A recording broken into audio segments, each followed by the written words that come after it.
Rameswaram beach style fish fry எப்படி செய்கிறதுன்னு பார்த்துடலாமா?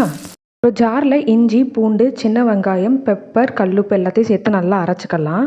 1/2 kg ஃபிஷ் எடுத்திருக்கேன். இதில் நம்ம அரைச்சி வச்ச பேஸ்ட்டை சேர்த்துக்கலாம். இந்த மேரினேஷனுக்கு நமக்கு பேக்கெட் மசாலா எதுவுமே சேர்க்க போகிறதில்ல, எல்லாமே வீட்டில் செஞ்ச மசாலா தான். 1 ஸ்பூன் மிளகாய்த்தூள், 1 ஸ்பூன் மஞ்சள் சீரகத்தூள் ரெண்டையும் நல்லா சேர்த்து மிக்ஸ் பண்ணிக்கலாம். மசாலாஸ் எல்லாமே ஃபிஷ்ஷில் நல்லா கோட் ஆகிக்கணும், அந்தளவுக்கு நல்லா மிக்ஸ் பண்ணிக்கோங்க.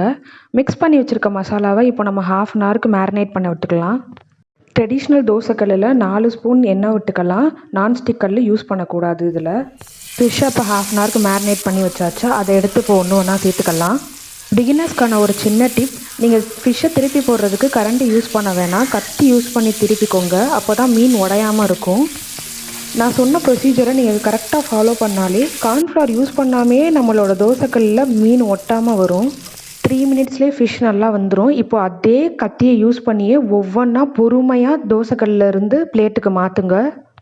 சூப்பரான நம்மளோட Rameswaram beach style fish fry ready. Try பண்ணி பார்த்துட்டு எப்படி இருக்குன்னு கமெண்ட்ஸில் சொல்லுங்கள்.